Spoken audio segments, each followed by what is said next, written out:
Fala pessoal, Gabriel Martins aqui para mais um episódio do podcast Cara dos Esportes, episódio sobre NFL, programa de hoje, preview do Super Bowl 59, Philadelphia Eagles contra Kansas City Chiefs. Eu vou conversar com dois torcedores, um de cada time, Henrique Bulho, editor do Pro Football, principal site brasileiro sobre NFL, ele é torcedor dos Eagles, e o Lucas Vital, que é do perfil Quarterback Ruim, torcedor dos Chiefs.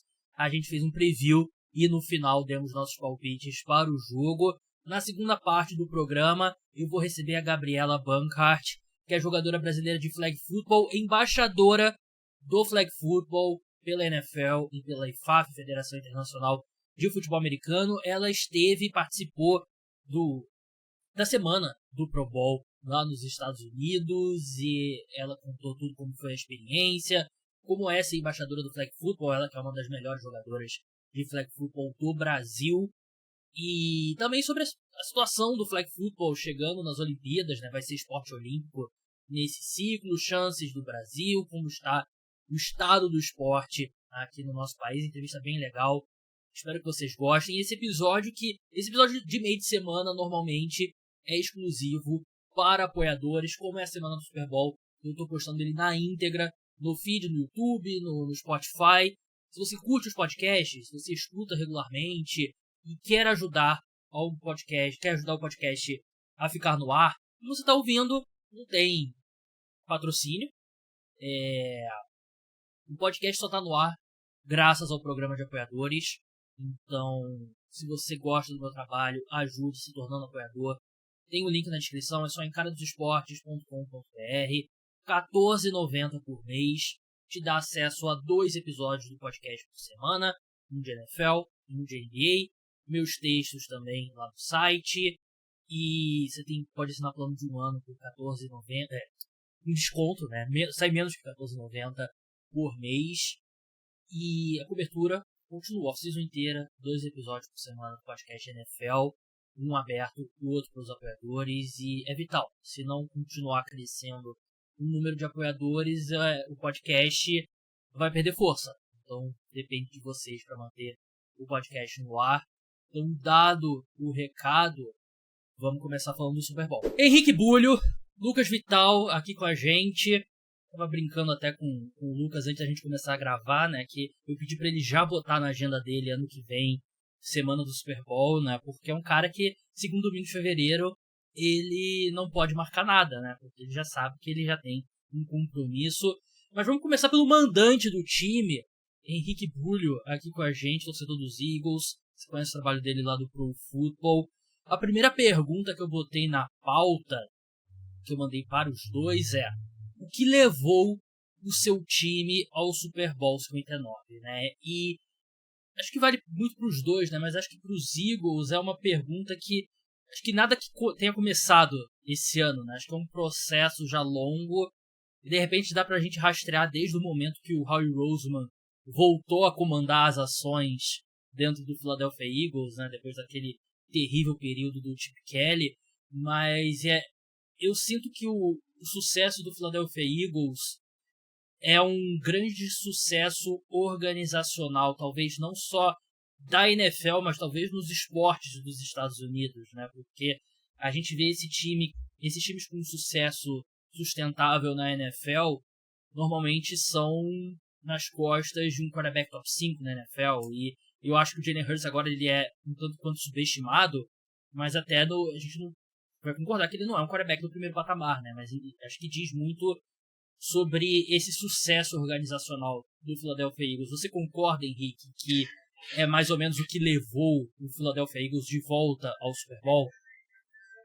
Eu acho que é menos sobre um sucesso organizacional, que realmente é presente, Gabriel, e eu acho que é mais sobre como o Philadelphia Eagles aborda sua própria filosofia. Isso passa muito principalmente por como, desde que o Andy Reid era o treinador da franquia, e desde que o Jeffrey Lurie assumiu como dono, na verdade, como os Eagles sempre focam, por exemplo, em ter trincheiras muito fortes, como os Eagles focam em ter um pass rush muito forte, como ter IDLs muito fortes, como ter uma linha ofensiva muito forte, como sempre teve, e especialmente nessa estadia do Howie Roseman, mas isso é uma coisa que vem até de lá atrás. Então, é um tipo de construção de elenco em que Philadelphia se prova ano após ano. Philadelphia, claro, tem a sorte de ter o treinador de linha ofensiva, que é o Jeff Stoutland, que pode transformar praticamente qualquer jogador em um grande OL. Mas eu acho que é menos sobre a organização e é muito mais sobre a filosofia de construção de elenco, que de fato é um pouco diferente da NFL. Você não tem, por exemplo, um super foco no jogo aéreo. Desde que o Nick Sirianni virou o treinador da franquia, você não tem isso tanto no Philadelphia Eagles. Mas é a prova de que o futebol americano ele ainda é ganho nas trincheiras, ainda é ganho de forma que você precisa ser melhor que o cara que está na sua frente, sem tanta pirotecnia que tanto time busca e poucos conseguem. Eu acho que é mais uma forma de filosofia de construção de elenco e que se prova acertada a cada ano.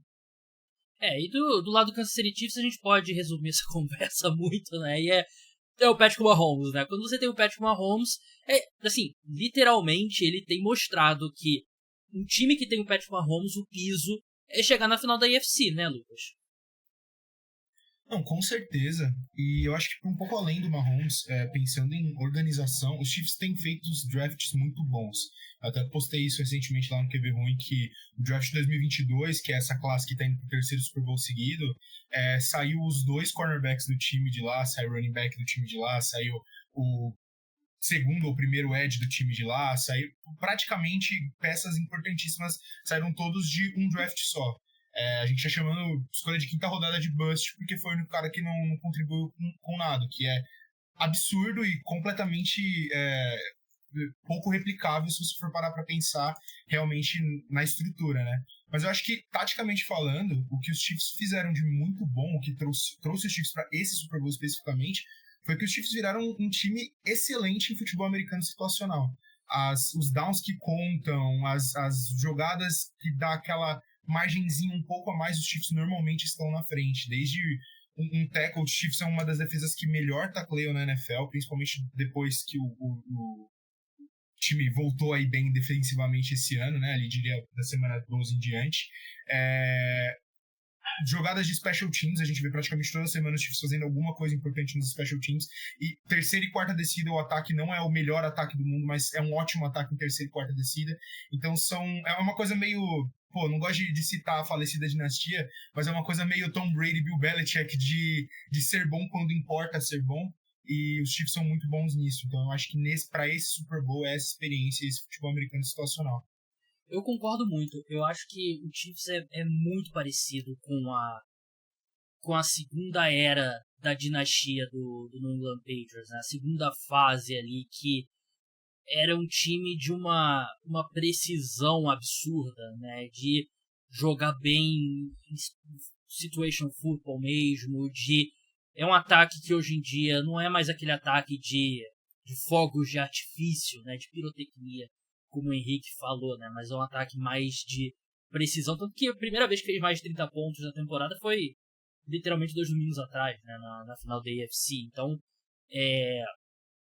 a sensação que dá mesmo é do Patriots, do segundo período de 3 títulos, né? Foram 3 títulos em 5 anos.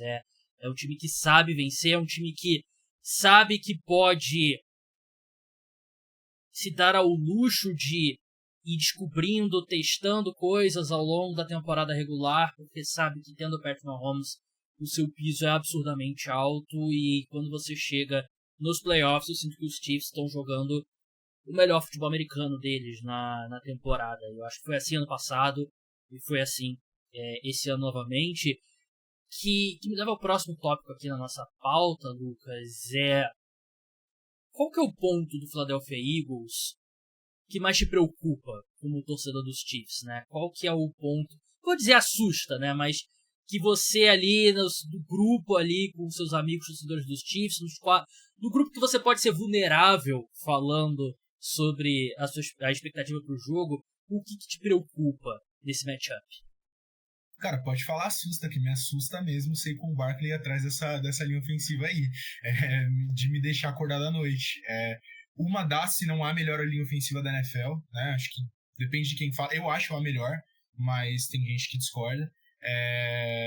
E o melhor running back, na minha opinião, da NFL, é uma junção praticamente imparável. Eu não sei, que bom que eu não sou o Steve Spagnuolo hoje, porque eu não saberia o que fazer contra essa junção específica. Os Chiefs são a segunda melhor defesa contra a corrida da NFL, mas eu não sei quanto isso vai traduzir no jogo, porque eu já vi, ok que são cenários diferentes, mas eu já vi o Mahomes jogando contra a melhor defesa da NFL várias vezes e colocando um monte de ponto. O ataque tem a vantagem e eu acho que o Kellen Moore, se não me engano, o coordenador ofensivo dos Eagles, está fazendo um trabalho ótimo em colocar a bola na mão dos seus melhores jogadores esse ano. Então, realmente é o ponto que mais me preocupa. E eu acho que nos primeiros 3 drives do ataque de Filadélfia a gente já vai saber se vai ter jogo ou não. Porque se rodar do jeito que promete um dia rodar, talvez os Eagles só atropelem correndo com o Saquon Barkley para 250 jardas. Seria ideal pro Kansas City Chiefs não levar um touchdown de 60 jardas do Saquon Barkley na primeira corrida, na primeira jogada do Philadelphia Eagles no ataque, né? E realmente é o ponto mais forte desse time do Philadelphia Eagles, né? Mas do lado dos Eagles, talvez o miolo da linha ofensiva não esteja 100%, Henrique, né? Que a gente viu na final da NFC, o Landon Dickerson começou ali improvisado como center e aí se machucou. O Ken Jurgens foi pro sacrifício na segunda etapa. Você que, obviamente, torcedor dos Eagles, além de ser editor do maior site de NFL aqui do Brasil, como que tá a situação física do Jurgens e do Landon Dickerson? Se espera que os dois joguem, Gabriel. Se espera que estejam, assim, não muito limitados. A lesão do Ken Jurgens, ela permitiu que ele jogasse na final de conferência, né? Mesmo que ele não tenha sido titular, eu acho que o fato dele ter entrado em campo e não ter saído no segundo tempo, ela é um sinal muito positivo. Claro que ele tem uma lesão que ele precisa se recuperar. E a mesma coisa do Landon Dickerson. O Dickerson já estava limitado quando a partida começou. Foi piorando a situação, mas toda a expectativa é que ele jogue. Então, acho que nesse momento o torcedor dos Eagles pode ficar tranquilo com relação a isso. É claro que você estar limitado quando você enfrenta um cara da estirpe do Chris Jones é um grande problema. Mas nesse momento eu não acho que é a maior preocupação do Philadelphia Eagles nesse momento. E qual é? Assim, a gente sabe qual que é a maior preocupação, né? Mas a gente tem que colocar em palavras, né? Mas escala de 0 a 10, o quanto você vai dormir com medo toda noite pensando no Patrick Mahomes ter que enfrentar ele mais uma vez no Super Bowl? Sim. Acho que é a resposta possível, sim, porque eu sempre volto pra pensar no Patrick Mahomes em 2019, como ele virou um jogo com uma chamada em específica, que é o Jet to Free West, ele lança na terceira para 15 pro Tyreek Hill, e eu sempre penso que como vários outros quarterbacks não executariam aquilo. Eu penso no Super Bowl de 2020, e de como ele corre para 499 jardas, e de como mesmo ele completamente limitado fisicamente contra um time consideravelmente melhor, ele faz com que os Chiefs tenham chance de ganhar. O placar ele é 31-9, mas foi mais equilibrado do que isso. Eu volto pro Super Bowl de 2022, quando o Mahomes ganha aquele jogo, jogando muito, muito bem. E eu volto pro Super Bowl do ano passado, quando o Mahomes comanda uma campanha praticamente imparável no último drive. Então, matchups são importantes, mas aqui eu acho que não tem como reinventar a roda. O Mahomes é o cara que deixa a gente com medo dia sim, dia também, noite sim, noite também. E que é o grande diferencial dos Chiefs na minha visão. Eu sinto que se o time não chega no último quarto vencendo, sei lá, por 3 touchdowns, eu acho que você não tá tranquilo se o Patrick Mahomes é o quarterback do outro lado. Acho que tem que ser isso, tem que estar, sei lá, 31-10 entrando no último quarto pra você conseguir respirar se você estiver jogando contra o Patrick Mahomes. É mais ou menos isso? Essa conta que você faz? Não tanto, porque eu acho que mesmo nessa situação você não consegue respirar com o Patrick Mahomes. E eu sou muito, muito honesto. Eu acho que quando a gente fala de Patrick Mahomes, a gente tá falando de um cara que torna absolutamente tudo possível. Absolutamente tudo possível. É uma sensação que eu tenho e que há 3 anos atrás eu escrevi sobre isso no Pro Football, que era assim. A gente viu o Tom Brady jogar, especialmente em playoffs, e a gente tinha uma sensação de que a qualquer momento, não importa o que estava acontecendo na partida, ele ainda tinha capacidade para chegar lá e ajudar o time dele conseguir uma virada e ganhar o jogo. Eu tenho essa sensação com o Patrick Mahomes. E aí eu penso assim, 2004, o Philadelphia Eagles jogou um Super Bowl. Então o Tom Brady perdeu. 2017 virou um Tom Brady e ganhou o Super Bowl. Mas até a última jogada existia essa sensação de que os Patriots podiam empatar e virar numa última campanha. 2022 enfrentou o Mahomes, perdeu. 2024, mesmo que esteja ganhando com 10 segundos e se tiver o mínimo de chance, você vai ficar com medo do Patrick Mahomes. Então essa sensação de que as coisas sempre podem mudar e melhorar, ela é bem preocupante pro torcedor do outro time. E não existe outro ponto. Você tem toda vez que tá ligado em relação ao que o Mahomes pode fazer. Porque esse cara ele tem capacidade de virar qualquer jogo, qualquer situação.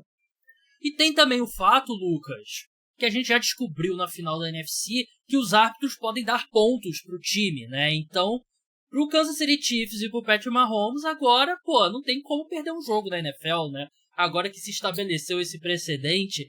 Pessoal, o torcedor dos Chiefs, é só brincadeira, tá? Vocês têm Patrick Mahomes. Estamos jogando com 12. Vocês. Estamos jogando com 12, calma. Torcedor do Chiefs, você tem o Patrick Mahomes. Você não pode reclamar de nada. Você tem o Patrick Mahomes. Então tem que aturar. E eu não acredito em teoria da conspiração. Já falo sobre isso. Eu não. Assim, teve erro. Eu acho que foi um erro da arbitragem na final da UFC, no questão do first down. Eu acho que sim. Mas eu não acho. Eu não vejo. Uma teoria da conspiração a favor do Kansas City Chiefs. E sobre essa questão do Patrick Mahomes, Lucas, eu sinto que o time chega com um ataque aéreo mais saudável, né? Claro, não vai ter o Rashee Rice, né? Mas é um time muito profundo, né, em questão de alvos, né? Porque você tem o Hollywood Brown de volta, você tem o DeAndre Hopkins, você tem o Justin Watson, você tem o Xavier Worthy, você tem o Travis Kelce, você tem Noah Gray, sei lá, tem um monte de gente. E sobre o Xavier Worthy especificamente, eu acho que essas lesões que o time teve ao longo do ano nos skill positions, acho que ajudam ele a chegar nesse ponto mais pronto, né? Porque ele foi meio colocado numa situação ali que ou você nada ou você morre afogado, né? E ele teve que aprender como que o Patrick Mahomes gosta das coisas, como que o Patrick Mahomes vê o ataque. E ele terminou muito bem o ano. Ele tá fazendo janeiro e playoffs e tal, muito fortes. Então, acho que até nesse ponto, o Kansas City Chiefs se beneficia, né? Porque tem... Talvez o Travis Kelce não é mais o Travis Kelce do ápice, mas ainda é capaz de ser um cara que faz uma diferença muito grande. Mas você pode espalhar o campo com 3, 4 alvos ali que o Patrick Mahomes confia hoje. O Xavier Worthy, ele passou por um arco muito parecido com o do Rashee Rice no passado. Que, ao contrário do Rice, não teve uma lesão ali, mas o Rice também foi colocado numa posição de, olha, querido, é você, não tem mais ninguém, é você e o Kelce, e você precisa amadurecer, você precisa melhorar.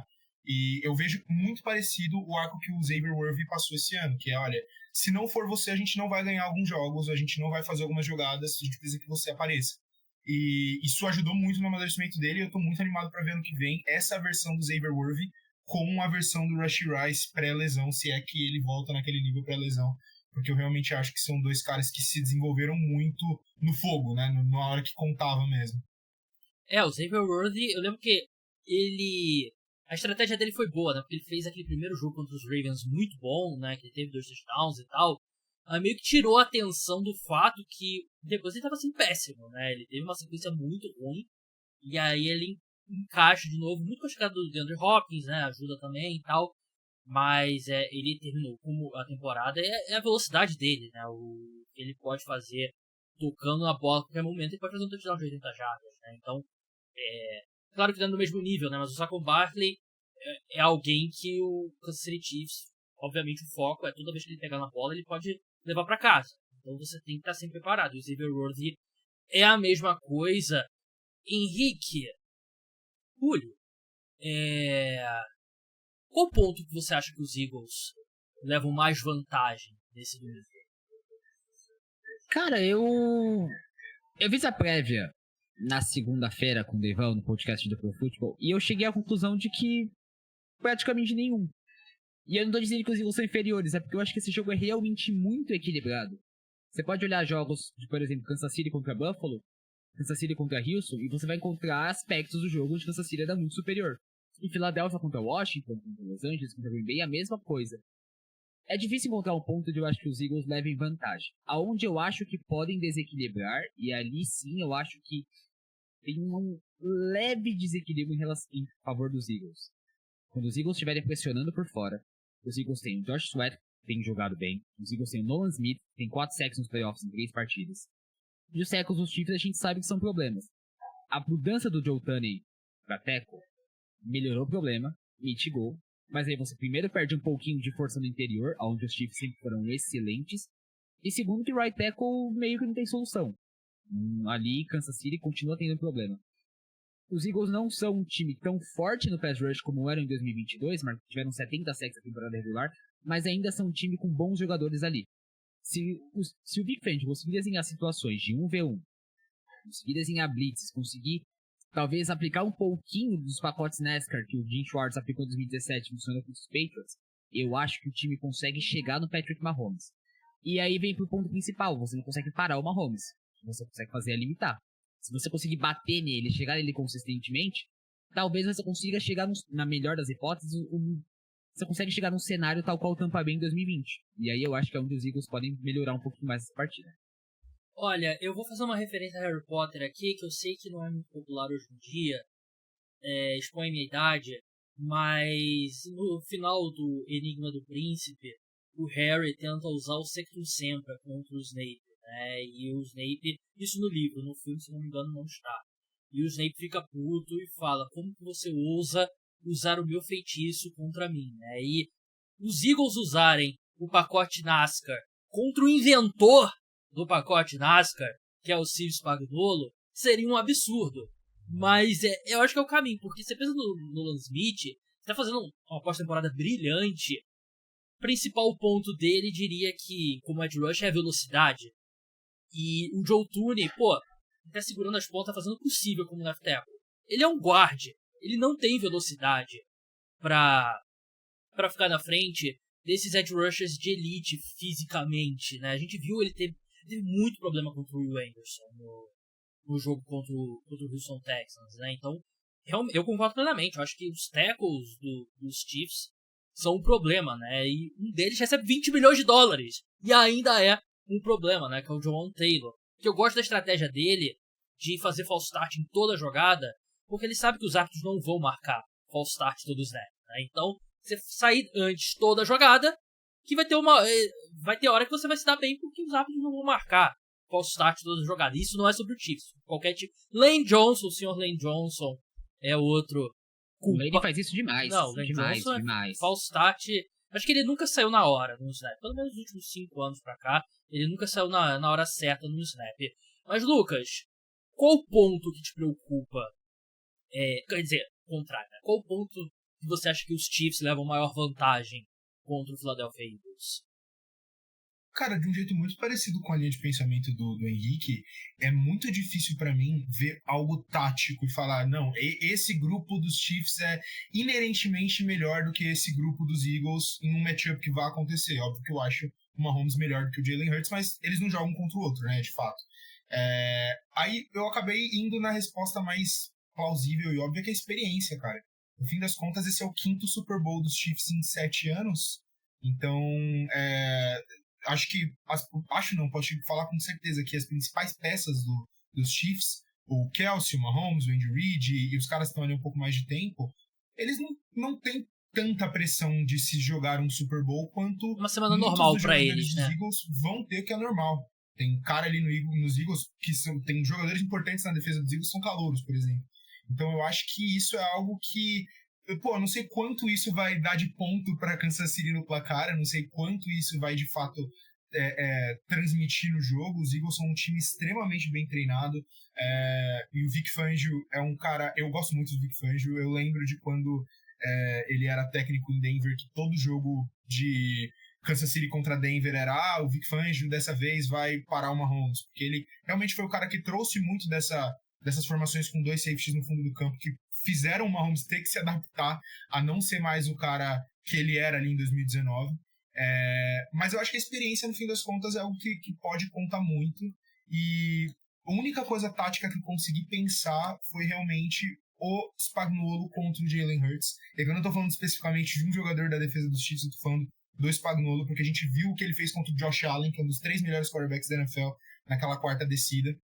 E eu acho que isso é algo que, se pô, com todo respeito ao Jalen Hurts, mas se ele consegue pegar o Josh Allen de calça curta numa situação daquela, ele vai conseguir fazer isso com o Hurts também, sabe? Então eu acho que esse é um ponto que os Chiefs têm de positivo, mas, pô, um contra o outro eu acho que é um duelo extremamente balanceado.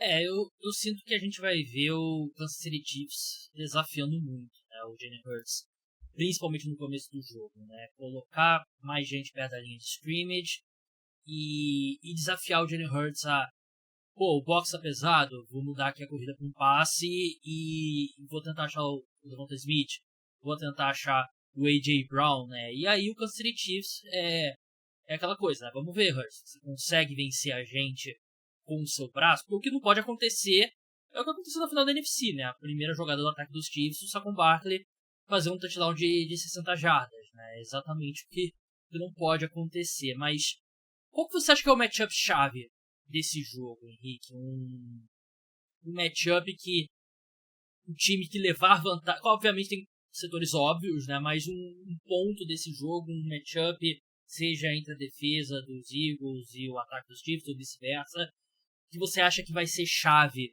pro placar desse jogo, para quem vai vencer, que talvez não esteja sendo tão falado?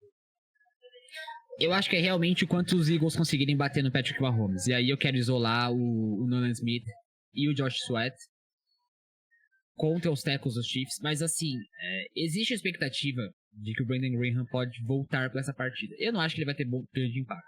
Se ele jogar assim, muito sincero com vocês, sou muito fã do Brandon Graham. Vinha jogando muito melhor do que as estatísticas fazem parecer. Os 3 sacks e meio dele eram uma mentira. Tava pressionando muito bem, tava definindo muito bem o jogo terrestre, como sempre fez. Não acredito que ele em campo vai ter esse mesmo impacto. O Nolan Smith e o Josh Sweat precisam ter o jogo da vida deles. Como o Josh Sweat não teve, não foi capaz de impactar 2 anos atrás, tá? E acho que a vulnerabilidade ofensiva dos Chiefs tá ali. Eu volto muito pro ponto, e eu realmente acho que isso é uma análise rasa, mas ao mesmo tempo uma análise muito correta, de falar que você não vai parar o Patrick Mahomes. Então tudo bem. No futebol americano não é só quarterback contra quarterback. Mas você consegue limitá-lo, e essa é a chave pra você ganhar. Pra mim, a chave pra limitar o Mahomes é você bater nele. É você pressionar ele, é você deixar ele desconfortável no pocket. Se ele sair do pocket, ele é provavelmente o melhor quarterback da NFL passando fora do pocket e com larga margem na minha visão. Então você conseguir derrubar ele, você finalizar a jogada, você conseguir com que rapidamente a pressão chegue e aí você tenha que fazer com que ele jogue fora de estrutura. Mahomes é muito bom fora de estrutura, sabemos disso. Mas ele é o melhor quarterback da NFL também dentro da estrutura. E eu acho que pra mim, se você conseguir bater nele, esse é o matchup pra ser favorável pros Eagles vencer a partida. Se não conseguir, o Mahomes vai destruir sua defesa de novo. E nessas jogadas fora de estrutura, a gente sabe que o Kelce é muito importante, né? E os Eagles estão sendo a Kobe Dean, que não é o principal linebacker, porque o Zach Baum fez um ano absurdo, né? Foi o melhor linebacker da NFL. Mas qual que você acha que é o plano pro Kelce? Acha que a gente vai ver muito do Zach Baum nele? Como é que vai ser? Acho que os Eagles não vão sair tanto do que foi comum ao longo da temporada. Os Eagles já jogam bastante numa defesa em zona. É o grande ponto em relação ao Vic Fangio. As pessoas não se lembram, eu acho, mas em 2022 o Vic Fangio era parte da comissão defensiva dos Eagles.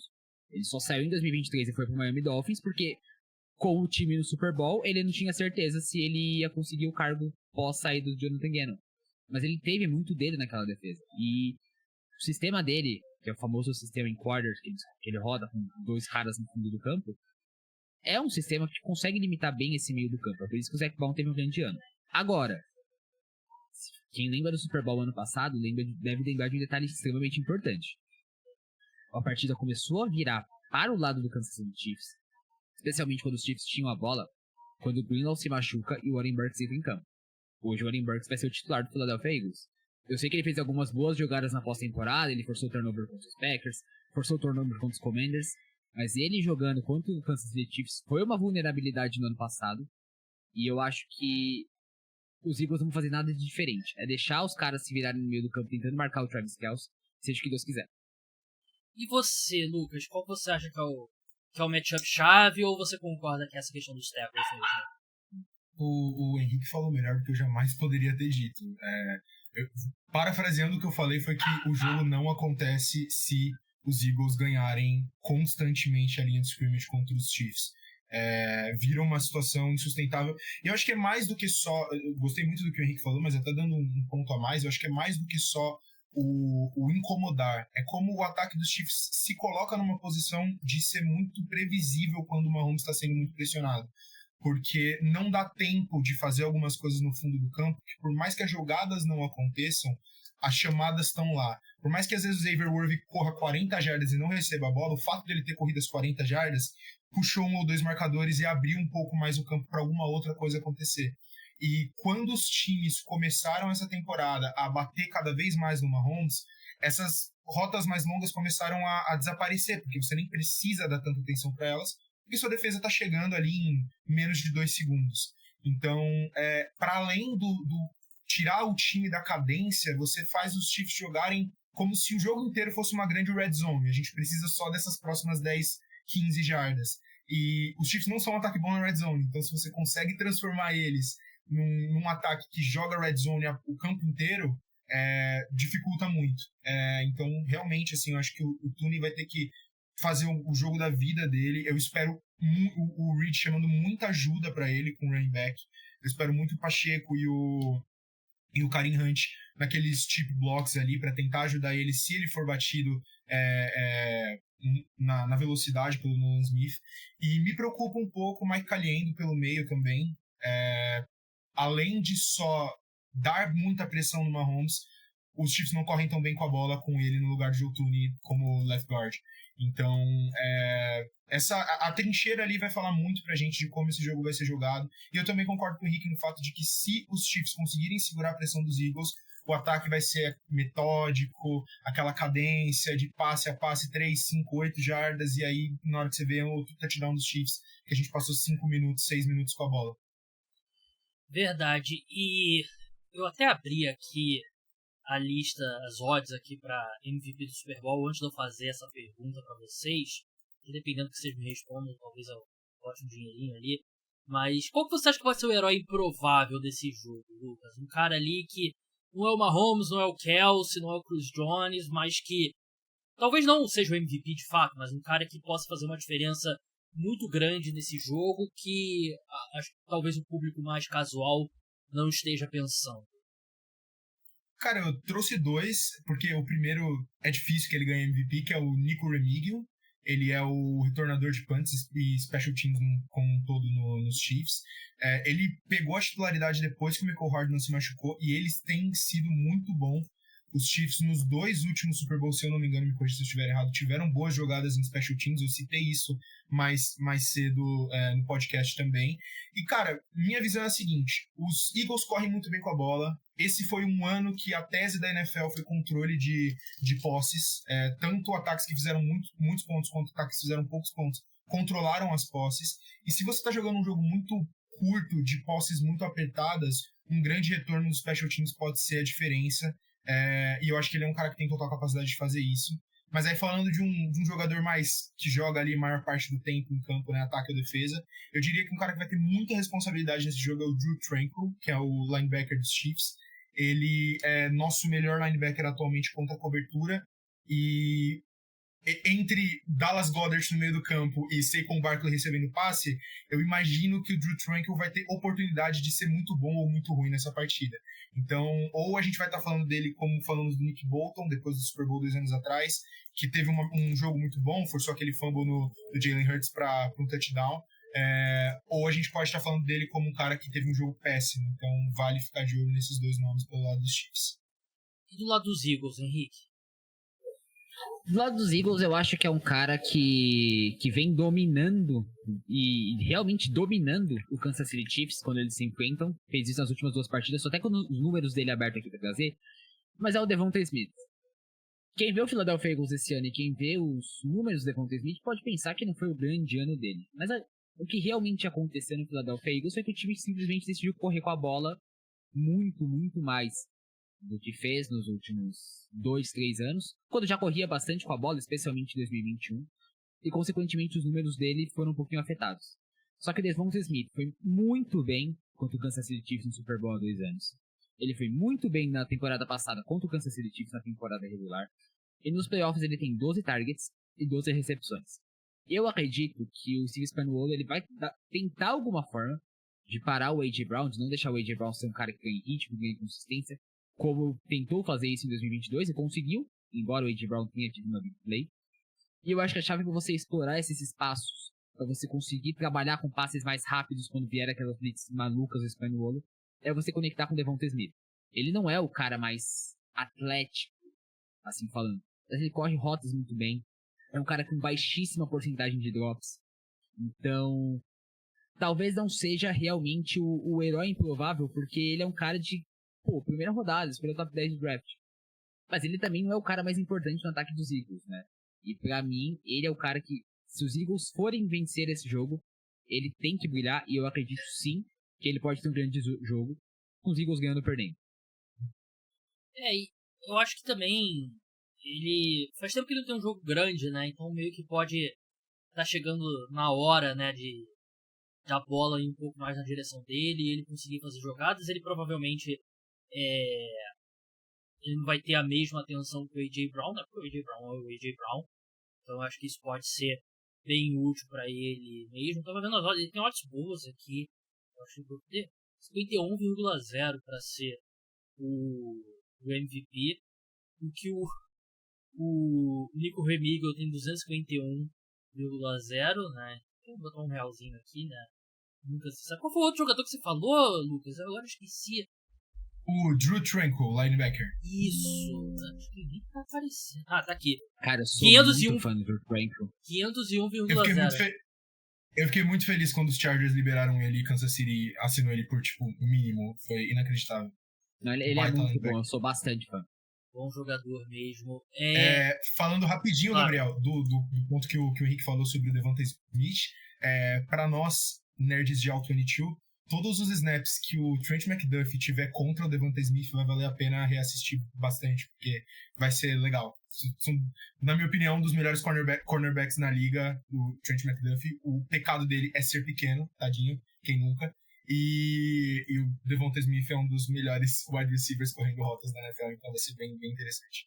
Eu não vejo o All-22, como todo mundo sabe, eu só leio planilhas, não assisto nem os jogos no domingo, só vejo pro Football Focus e EPA por jogada, né, é o que o pessoal fala.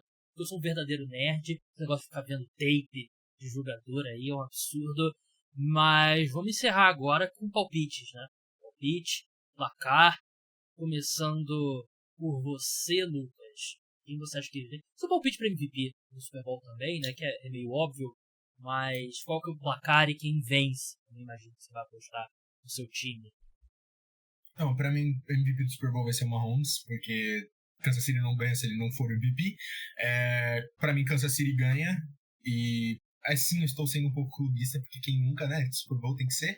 E eu coloquei um 27-24, porque, como eu falei, acho que vai ser um jogo de poucas posses, de poucos pontos, né? 27-24 não é pouco ponto, mas de um jogo mais apertado. E eu acho que Kansas City passou mais por esse tipo de teste durante a temporada de jogos apertados e vai saber executar melhor sob pressão. Henrique?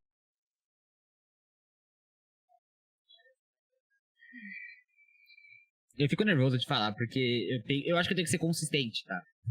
E consistentemente eu tenho dito que Kansas City vai levar essa partida.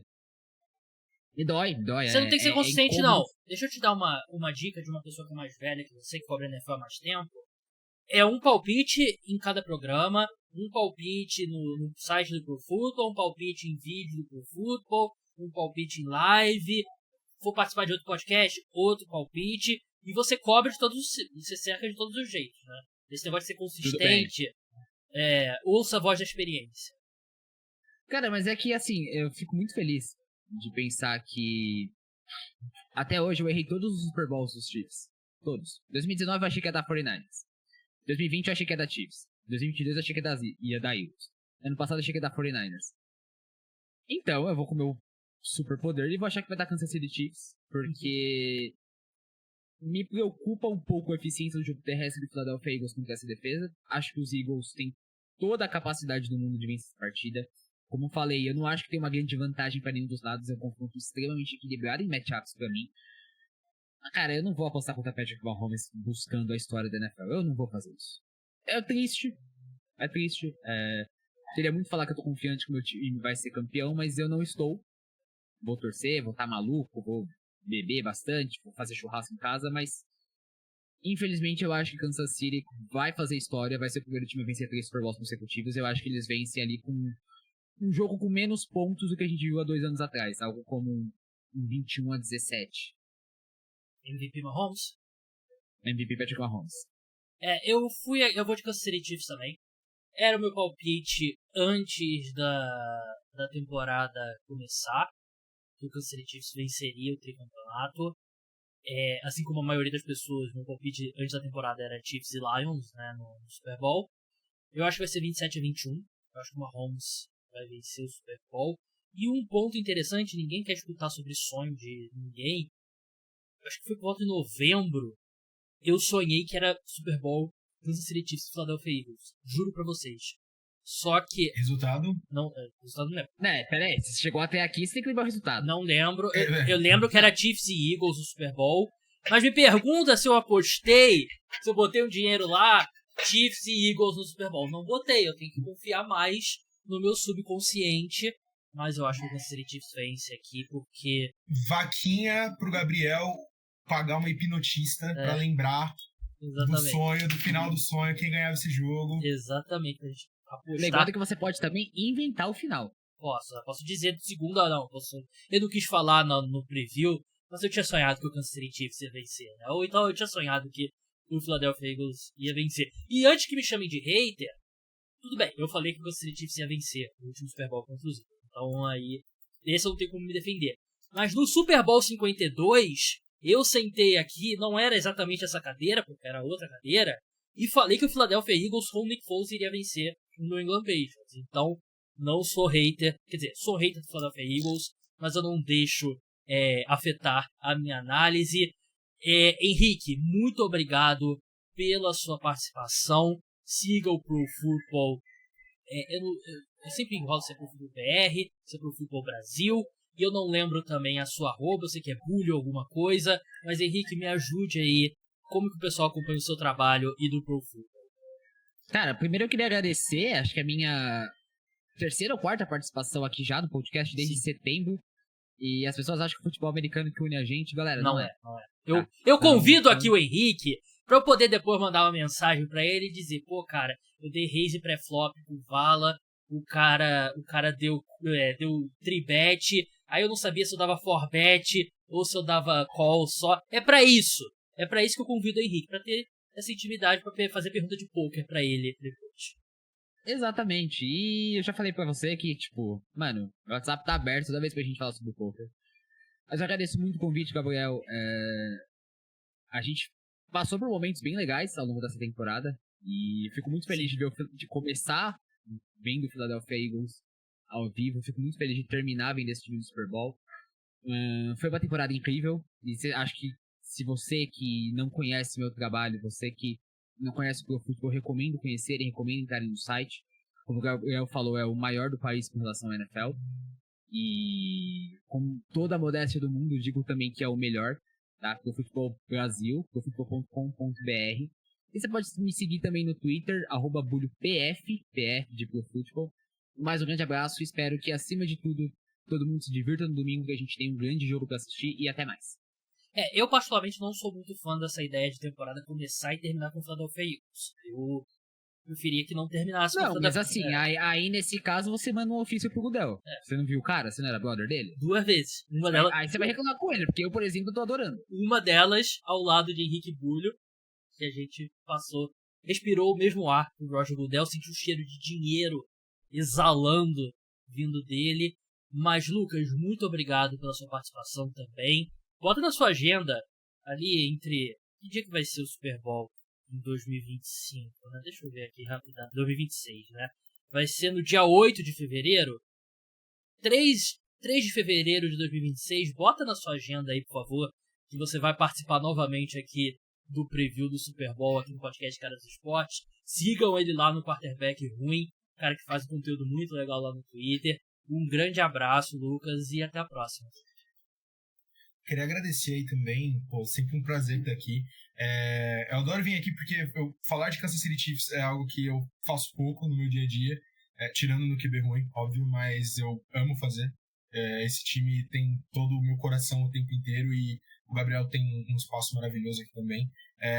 Tô muito animado com a possibilidade de um three-pitch, que seria algo histórico, e se vocês quiserem ver eu sendo ainda mais chato em falar que o Mahomes é o maior quarterback da história, torçam pro Kansas City Chiefs ganhar esse domingo, porque o que eu irei usar o argumento nenhum outro quarterback conseguiu 3 títulos seguidos é brincadeira. Então, @quarterback ruim, me sigam lá, e muito obrigado mais uma vez pelo convite, Gabriel. Nesse debate aí, né, o pessoal pró-Brady sempre vai ter o fato de que eles se enfrentaram 2 vezes nos playoffs, uma no Super Bowl, uma na final da AFC, e o Tom Brady venceu as 2, né? Mas aí você ganhou uma arma bem grande, né? O Tom Brady nunca conseguiu vencer 3 Super Bowls seguidos. Mas no momento eu não tenho nada, entendeu? No momento, quando falam isso pra mim, eu tenho que falar, é verdade. Porque é verdade. Agora eu terei algo. E aí se eu já sou chato. Já garantiu! Nada, tu ouviu isso, algo, né, Henrique? Eu terei!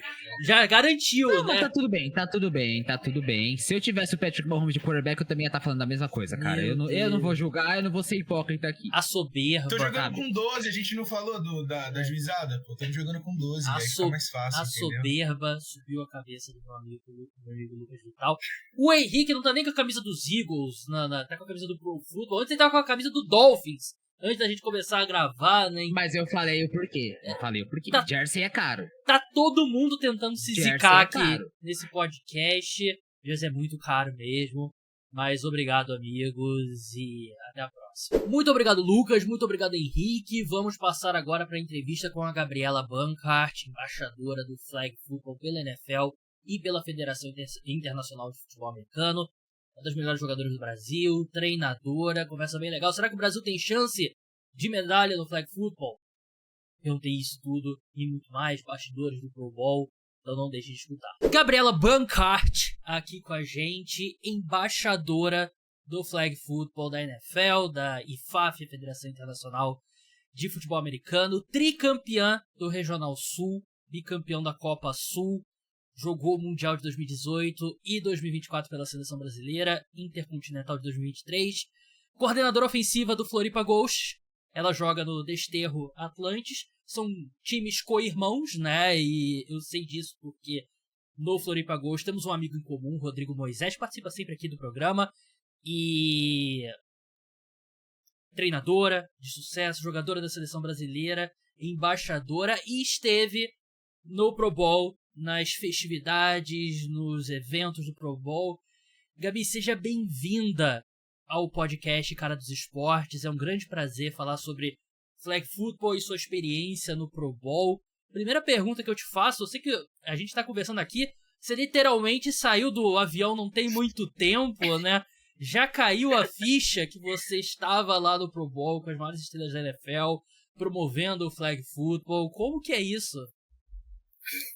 Primeiramente, queria agradecer, então, pelo convite, né? É sempre uma honra poder falar um pouquinho mais sobre o trabalho que a gente está fazendo, não só sobre a vida de atleta, agora também mais de embaixadora. E, olha, cair, assim, muito a ficha, eu acho que ainda não caiu, assim, sabe? Acho que falta, às vezes, dar aquela dimensão de entender, caraca, eu realmente estava no Pro Bowl, a gente estava lá no campo, vendo todos os jogadores lá, super pertinho na sideline, vendo as jogadas, as comemorações e todas as atividades que tem lá dentro do Pro Bowl.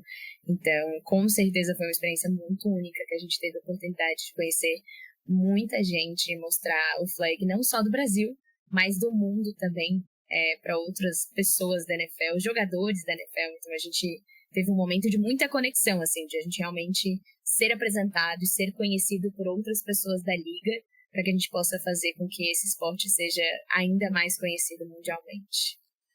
Eu quero falar também sobre Flag Football nas Olimpíadas, né, que acho que é um ponto que todo fã de futebol americano está muito interessado, né, quem sabe Brasil disputando lá em Los Angeles em 2028, mas eu queria começar, você é uma grande jogadora, uma das maiores jogadoras do Brasil. Qual que é o seu trabalho como embaixadora do Flag Football, né? Quando que a NFL e a IFAF entraram em contato com você? Quais que são os objetivos deles e qual que é a sua função nesse cargo? Tá. Bom, a ideia, enfim, de ser embaixadora, ela veio, na verdade, no ano passado, um pouquinho antes do Mundial da Finlândia, então surgiu essa possibilidade e veio como uma conversa, né? Alguém falou assim, o pessoal da NFL quer te conhecer. Tudo bem, bora se conectar, então, né? Então rolou uma chamada de vídeo com o pessoal do time aqui da NFL Brasil e com uma pessoa que coordena a NFL Flag dentro da NFL, né, que faz essas parcerias internacionais. E aí, nessa conversa, eu tive a oportunidade de me apresentar, contar um pouco mais a minha história, um pouco mais sobre como eu enxergo o flag football e o que eu espero para o futuro. E aí, a partir disso, eles tomaram essa decisão.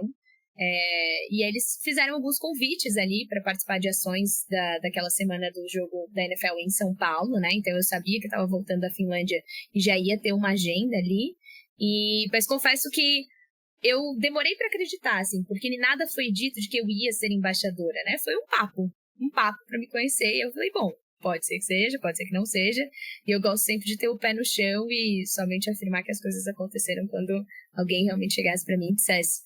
E aí eu fiz ali, e aí recebi um e-mail uma semana antes da Finlândia falando, tá aqui a sua programação, me diz que você pode participar. E eu falei, opa, tem muita coisa aí. Falei, posso participar de tudo a partir do momento que estiver no Brasil. E foi um momento incrível, com certeza, né? Teve muitas atividades. Mas até aquele momento eu também ainda não tinha certeza de que eu era embaixadora. Então, enquanto eu estava na Finlândia, em um dos nossos dias de competição, o Andy Fuller, que é um dos representantes da IFAF, foi me encontrar e conversou, e aí foi um papo, assim, eu brinco, mas foi uns 30 segundos, gente, tipo, entre um refeitório e um ginásio. Ele me abordou e falou assim, então, você quer ser embaixadora do Flag Football pro Brasil? Eu falei, quero! E aí, nesses 30 segundos, a gente conversou e falou, não, então amanhã a gente vai gravar alguma coisa, a gente vai fazer assim, assim, assado, a gente vai anunciar tal dia, você pode trabalhar com a mídia desse jeito, parará, e a gente foi combinando os detalhes, assim, digamos, né? Mas foi super rápido e eu peguei aquela informação no meio do Mundial e falei, caraca, o que eu faço com isso, né? Então, eu tive que administrar um pouco, né, de saber informação, mas ainda não ter um anúncio. Eu não podia vazar também, mas também estava no momento de competição, então eu não queria tirar meu foco. Então, eu guardei comigo, compartilhei com as pessoas que eu precisava compartilhar, né, por questões de estratégia, enfim, mídia. E aí, quando eu tive a oportunidade, aí sim, foi logo depois de um dos nossos penúltimos jogos ali da competição, eu pude compartilhar com a seleção feminina e foi um momento de muita celebração, enfim, a gente pôde comemorar e etc, foi muito bacana e dali pra frente começou esse trabalho. Mas o que ele consiste basicamente, né? O objetivo de ter uma embaixadora é justamente ter um nome, um rosto para fazer com que a gente leve esse conhecimento, enfim, ou o flag football brasileiro para diversos lugares. E esse é o objetivo, que a gente realmente se conecte com muita gente, não só da NFL, mas com a mídia, enfim, seja ela aqui também brasileira, ou seja, num panorama um pouco mais mundial ou grande, como a gente viu aqui ali no Pro Bowl também, né? Então é um evento de muito maior alcance.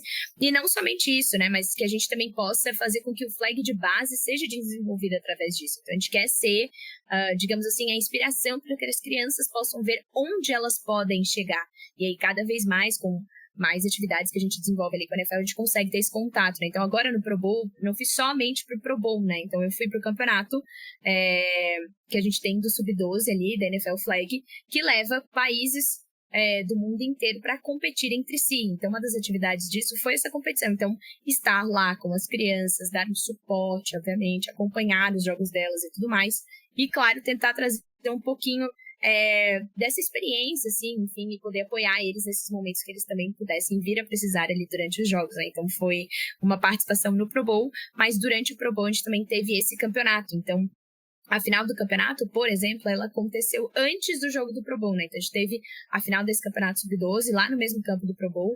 Depois a gente teve um campeonato de flag de high school dos Estados Unidos, feminino, onde é como se fosse também um jogo das estrelas, onde eles pegam as melhores atletas do país, dividem NFC e AFC também, elas competem entre si, e é como se fosse um showcase também, porque lá nos Estados Unidos a gente já tem essa opção do college de oferecer bolsas para o flag football, né? Então é um momento onde elas são vistas e onde elas também podem ter essa oportunidade. E aí depois disso, sim, aconteceu o jogo do Pro Bowl em si. Eu sou muito simpático ao flag football. Você tem muito fã de futebol americano, aquele mais hardcore, não, flag football, a NFL vai virar flag e tal, não sei o que. E eu penso na minha história, eu não teria sido um jogador de flag porque eu não sou rápido para ser jogador de flag, mas Se eu tivesse jogado flag, eu não teria operado o joelho porque eu me machuquei jogando futebol americano, né? Então eu acho que... Talvez. Eu acho que é um caminho muito mais acessível, né, pra prática do esporte, né? E pra você levar pra crianças, né? Como você falou, né? Eu acho que é o caminho ideal, assim, pra você expandir o esporte, né? E a própria NFL admite isso, né? Quando coloca todo o seu peso atrás de colocar o flag football nas Olimpíadas, né? E a NFL tem investido bastante. Mas lá no final de semana do Pro Bowl em si, né? Nas atividades da NFL, eu vi que você tava lá nos eventos, estava no jogo e tal, e como é que foi? Eu vi que você tirou foto com alguns jogadores e tal, deu pra ter alguma interação e tal. Tem também uma coisa que eu quero te perguntar também, né, que muito jogador fala sobre... A gente viu, por exemplo, o Joe Burrow falando um tempo atrás, que ele queria jogar as Olimpíadas, ele, o Justin Jefferson e o Ja'Marr Chase. Eles sabendo que vocês são do flag football, né, que você tava com os outros embaixadores de outros países, rola um papo desse e tal, perguntando como é que foi a interação com os jogadores? Sim. Tem algumas interações que são um pouco mais rápidas, né? Então a gente conheceu alguns jogadores quando eles estavam saindo ali do aquecimento, então aí a gente não tem tanto essa troca, né? A gente é apresentado, conversa, enfim, tira foto e tudo mais, mas eles também têm uma agenda a cumprir, então a gente também não pode tomar todo o tempo do mundo que a gente quer, né? Mas tem alguns jogadores que a gente teve a oportunidade, sim, de conversar um pouco mais. Um deles foi o Brian Asamoah, que é do Minnesota Vikings, então foi um LB que foi lá na competição do Sub-12, e aí sim, ele foi com o tempo, tava tranquilo, então a gente conversou, apresentamos o time do Brasil, ele se apresentou também, a gente trocou essa ideia, enfim, ele tem super esse interesse no flag football, tem interesse em vir pro Brasil também para conhecer o país, enfim, tudo mais. Então esse tipo de interação onde a gente não tem uma agenda tão restrita, ela é um pouco maior, e é super bacana, né? Então esse foi um exemplo. Um outro exemplo bem legal de que a gente teve um pouco mais de tempo ali para poder trocar uma ideia foi o Jason Kelce. Então a gente estava lá no Pro Bowl e a gente, por acaso, esbarrou com ele no corredor dos camarotes, assim, e óbvio que a gente não podia perder esse momento de tietá-lo, né? Tinha bastante gente ali querendo fazer o mesmo, mas a gente entrou também. E ele foi super receptivo, conheceu a gente, enfim, perguntou o nome de todo mundo, as posições, né? Então foi bem bacana. Eu falei, ele perguntou que posição você joga. Eu falei, eu sou center dele. Que legal, então ele ficou super empolgado, né? Mas eu comentei, né? Diferente do futebol americano, eu faço rotas e etc, né? Porque em porte a gente não tem nada a ver um com o outro, né? Sim. Mas, então essa interação foi muito mais legal. Então ele conversou, perguntou quais eram a prospecção dos próximos jogos da NFL, se ele ia encontrar a gente. Então, por exemplo, vai ter um jogo em Berlim, muito provavelmente ele vai encontrar o embaixador do flag football lá em Berlim também, então o pessoal da Alemanha também tem seus embaixadores, então ele já trocou essa ideia com a gente para manter esse contato no futuro, assim, né? Mas a gente não tem super tempo para falar com eles também para poder tocar nesse tema. Mas é claro que a gente sabe que existe essa vontade, né? Afinal, qual atleta não quer competir em umas Olimpíadas? Mas é um tema que ele ainda é muito vago, assim, porque não existe a delimitação se vai ser possível, se não será possível, se a liga vai liberar, enfim, ou como vai ficar esses trâmites. Eu tenho a percepção de que provavelmente sim, alguns jogadores da NFL vão poder sim integrar o flag football nas Olimpíadas, mas eu acredito que vão ter algumas restrições, até porque não faria sentido, né? Você construir toda uma história com atletas de flag football e quando você chegar no ápice do esporte, que é as Olimpíadas, você colocar todos os jogadores da NFL. Não, você precisa valorizar também todo mundo que construiu essa trajetória, né? Então, com certeza, a gente vai ter, sim, diversos jogadores de flag participando, mas eu acho que vai existir essa possibilidade de que jogadores da NFL possam integrar os times dos seus países. E aí, claro, a gente não tá falando só dos Estados Unidos, né? A gente tem diversos jogadores de diversos lugares, então eu acho que eles vão ter essa possibilidade de representar os seus países no flag nas Olimpíadas. Talvez não seja algo que aconteça para agora, em 2028, né? Talvez seja algo mais prospectado para 2032 em Brisbane, na Austrália, que é quando já está sendo vista, né, a próxima Olimpíada. E esse trabalho já está sendo feito pela NFL também, de continuar e manter o esporte nas Olimpíadas, né? Porque a gente não quer que ele seja algo de uma edição. A gente quer que ele se torne um esporte duradouro, porque é isso que faz sentido. E aí, claro, essa estratégia dos atletas irem e poderem participar, com certeza também corrobora para o esporte poder se manter como algo olímpico, né? Mas como eu disse, é uma coisa muito vaga, assim, tudo muito dentro do campo das ideias e das percepções, assim, gente. Isso aqui sou eu, Gabriela, falando a minha percepção. Isso não significa que isso é a palavra da NFL, né? A NFL falou que vai ter jogador da NFL nas Olimpíadas. Não, é uma percepção que eu tenho, que eu acredito que é um caminho que o flag football deve seguir ali nas Olimpíadas, né? Mas você deve ter visto, ontem teve como se fosse a festa de lançamento, e aí já tiveram várias perguntas, né? Então já perguntaram pro Sacon o que ele achava, perguntaram pro Travis Kelce também o que ele achava. Então, assim, com certeza existe essa vontade, né? De eles estarem lá, ou enfim, de até eles, no Sacon foi do sentido de ele treinar a filha dele para poder ser uma atleta olímpica. Ele falou que, obviamente, ele amaria isso, né? Que seria incrível. Então, com certeza é algo que deve acontecer, mas a gente deve ter alguns direcionamentos bem mais fechados em relação a isso, né? Então não é que todo mundo vai entrar e fazer parte do time, não. Primeiro sobre o Jason Kelce, eu odeio o Jason Kelce porque ele parece ser o cara mais gente boa do mundo e me impede de odiá-lo por causa disso, porque eu torço pros Giants, ele jogador dos Eagles, lenda dos Eagles, né? E eu fico feliz em saber que ele realmente é gente boa, né? E sobre a possibilidade de jogadores da NFL na Olimpíada, infelizmente não tem field goal, não tem nada no flag football, né? Então pra gente, Cairo Santos não vai nos ajudar tanto, né? Se caso ele possa disputar, né? Mas sobre o caminho para as Olimpíadas, né? Que eu vi que saiu essa semana classificação para o Mundial, né? Como é que vai ser, e parece que dependendo de quem vai sediar o Mundial, ficou um caminho complicado para o Brasil, né? Por conta vai ser Américas, né? Então Américas você tem, além dos Estados Unidos, que é muito forte, tem o México também, que é muito bom e tal. Exato. É um caminho difícil, mas pro fã de futebol americano que em 2028 quer estar assistindo flag football, tem chance do Brasil disputar as Olimpíadas. Eu sei que você não tem o caminho ainda, não tem ainda o número de seleções que vão disputar, isso tudo está a ser definido ainda, né? Que eu acho meio estranho no meio do ciclo olímpico não tá definido ainda, né? Mas tem chance da gente ver o Brasil. Sei que o Brasil é um pouco mais forte no feminino, né, do que no masculino, né? Mas nas duas modalidades tem chance da gente ver o Brasil nas Olimpíadas? Acredito que sim, existem chances de a gente ver o Brasil nas Olimpíadas, né? Mas, de fato, a gente não saber o caminho torna um pouco mais difícil de saber o que a gente precisa, quais são os passos que a gente precisa preencher para estar lá, né? Mas a gente não tem dúvidas de que as principais competições, ali 2026, 2027 e 2028, que é o que eu acredito que também vai ter algum tipo de classificatória, alguma coisa assim, talvez ali perto das Olimpíadas, acho que elas vão ser super decisivas para a gente entender se o Brasil pode estar lá ou não. O que a gente sabe, que a própria IFAF já comentou, é que todos os países vão ter a oportunidade, sim, de estarem lá, então oportunidades igualitárias, né? Então acho que eles entendem toda essa questão do ranking mundial e etc. Então com certeza isso deve ser levado em conta, mas também de dar espaço para que todos os times ou todos os continentes sejam representados, porque isso para eles também é muito interessante, né? A gente não quer que o flag só esteja representado ali por um ou dois times do mesmo continente. A gente quer que ele seja um esporte global, então para isso com certeza a gente tem que dar oportunidades para que todas as nações possam competir pela mesma vaga. Desculpa te interromper, acho que muita gente tem essa visão. O flag football não é dominado completamente pelos Estados Unidos, né? Como é na modalidade full pad, né? Não é dominado completamente.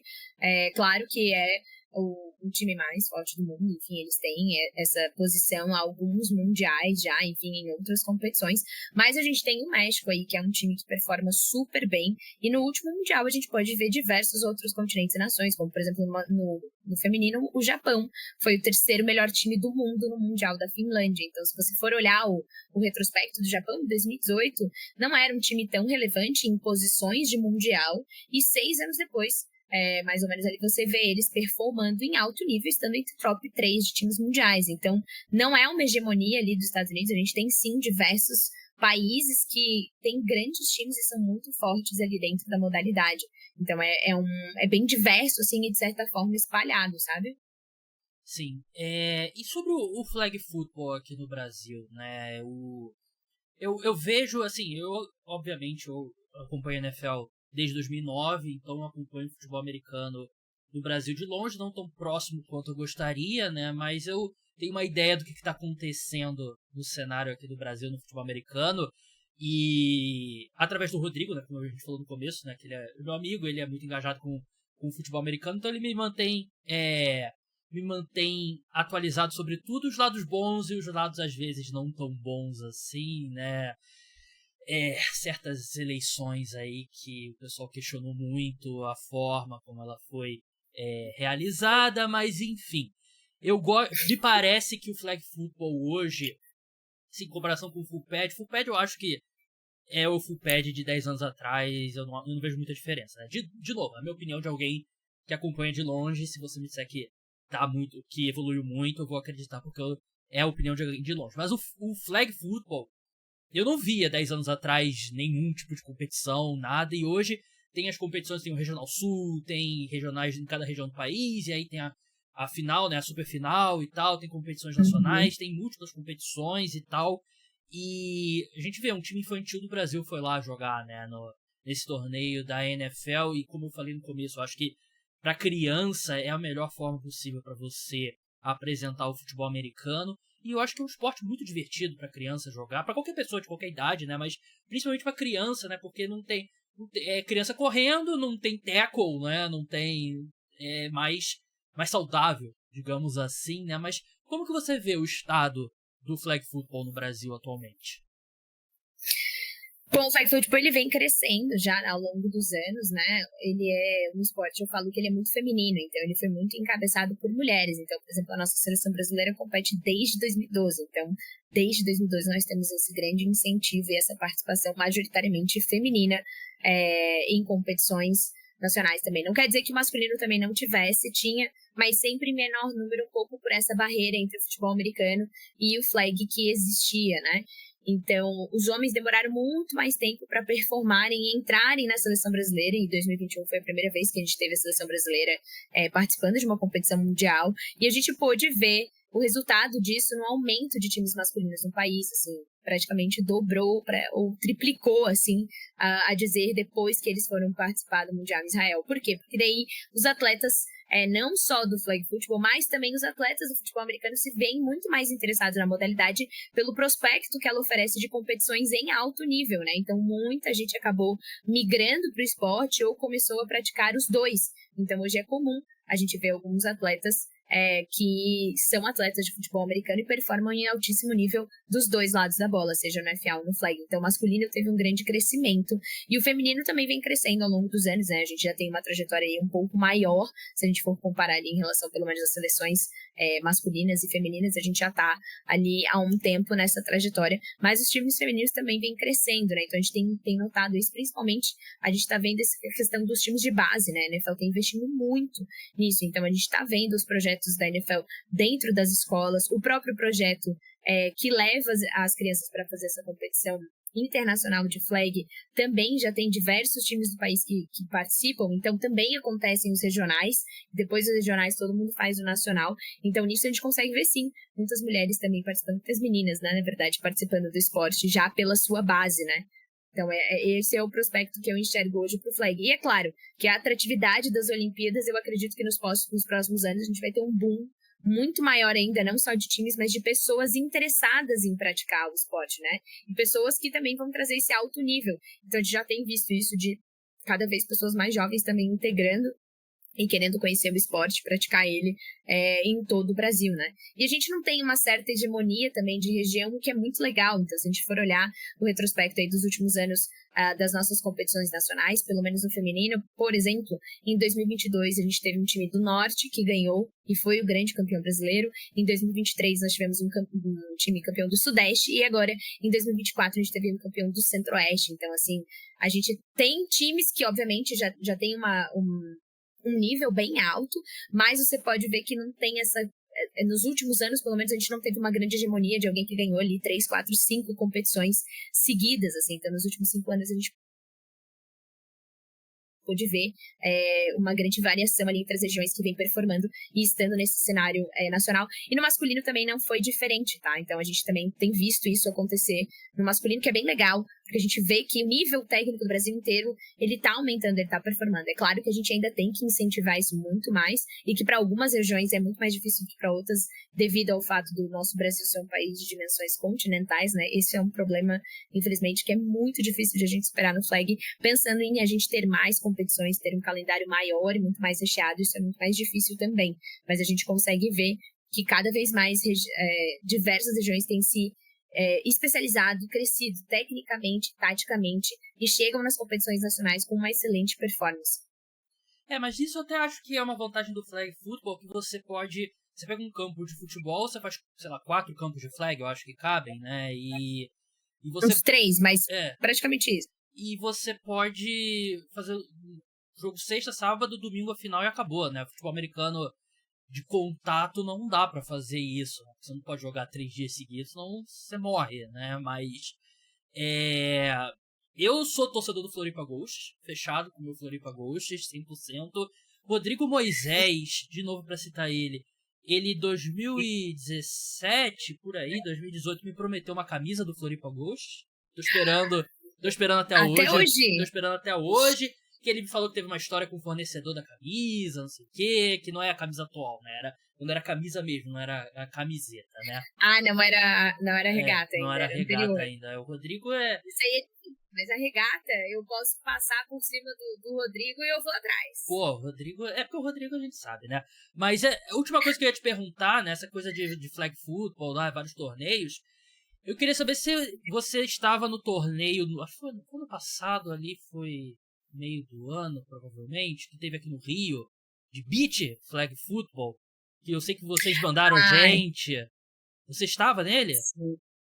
Estava. Então você deve ter visto que eu fui a única pessoa que levou um tackle no torneio de flag football, porque eu tava assistindo ao jogo no fundo do campo com o Rodrigo, aí demora teve um passe longo assim, aí eu tava olhando pro passe, pum, levei uma porrada, caí no chão. Se você lembra disso ter acontecido, fui eu que aconteceu, tá? Eu fui a única pessoa a levar um tackle no torneio de flag. Eu brinco, né, que é um esporte sem contato, mas na verdade é um esporte com contato reduzido, né? É óbvio que se ele for em excesso, a gente tem a questão da falta. Mas assim, eu também tenho cicatrizes de momentos que não deveriam acontecer, mas às vezes acontecem, né, gente? É o esporte, a gente tá suscetível a algumas situações, mas em comparação, né, por exemplo, com o futebol americano, com certeza o número de lesões de contato, ele é muito menor, com certeza. Se eu pudesse voltar atrás, eu acho que ter rompido o ligamento do joelho, levando um teco, na quantidade de coisa que poderia ter acontecido, eu até acho que não foi a pior lesão possível. Eu tinha o quê?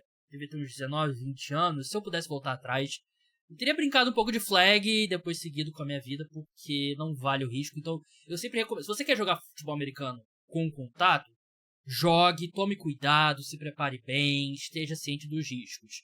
Mas eu não incentivo ninguém a jogar futebol americano com contato. Eu incentivo a jogar flag football. Porque aí, se você jogar flag football e gostar, de repente você pode ir jogar full pad, ou então você segue no flag football mesmo, que tá com um cenário super legal. Gabi, muito obrigado pela sua participação. Sigam ela no Instagram, Gabi Bank. E última coisa que eu vou te perguntar é palpite pro Super Bowl, né? A gente tá aqui no... Essa entrevista vai ao ar no episódio preview do Super Bowl. Eu sei que tem muita gente, eu lembro da época que eu jogava, tinha muita gente que jogava e não acompanhava a NFL. Eu não sei se é esse o seu caso, se você acompanha ou não. Não, mas acompanho. Seu palpite, eu brinco que eu não sou uma geek de NFL, sim. Então eu não sei todos os stats e as coisas, mas eu acompanho sim, gosto muito de assistir, tô sempre por dentro. E eu não poderia deixar de dizer, como a torcedora dos Eagles, o meu palpite não tem como, gente, eu tenho... Eu não tinha nem convidado pro podcast. Que pecado! Não tem como, né? Enfim, ano passado eu tive uma oportunidade de ter um momento ali com os Eagles e isso pra mim acho que foi muito relevante, assim, óbvio, não somente por ter tido um momento de troca com o Jalen Hurts e ter ganhado a camiseta e tudo mais, mas estar presente no treino deles me mostrou um lado dos jogadores que vai muito além do que a gente vê ali no jogo, que é aquele momento de jogada, estratégia, adrenalina, enfim, e que é muita intensidade ali. Pô, naquele treino eles me mostraram um lado super social, incrível, super interativo, e foi um momento, assim, muito único pra mim, que me cativou muito como pessoa, e eu achei que foi sensacional, assim, acho que foi esse primeiro contato com esse lado mais humano dos jogadores, né, que a gente vê o o que tá ali fora das 4 linhas que a gente vê dentro do nosso esporte, ali dentro do futebol americano. E pra mim aquilo ali me conquistou demais, assim. Então, meu palpite é pros Eagles. Se eu soubesse que a Gabi era torcedora dos Eagles, eu nem tinha convidado. Eu torcedor dos Giants, odeio o Philadelphia Eagles, odeio o fato de ser uma franquia tão bem administrada que eu não posso nem criticar. Mas Gabi, muito obrigado. Sigam ela lá no @GabiBank. Toda a sorte do mundo. Menos que pódio em 2028, você nem volta aqui no podcast. Um grande abraço e boa sorte aí nesse ciclo olímpico. Eu que agradeço aí pela oportunidade e bora continuar acompanhando esse Flag, gente, porque muita coisa boa tá pra vir por aí.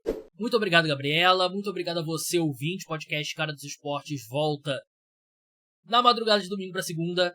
A gente vai falar sobre o Super Bowl. Vitória dos Chiefs, vitória dos Eagles, saberemos, vamos destrinchar tudo da partida. Antes disso, quinta-feira tem live lá no meu canal no YouTube, falando sobre a janela de trocas da NBA, se der tempo, falar um pouquinho sobre o Super Bowl também. Então até lá, tchau!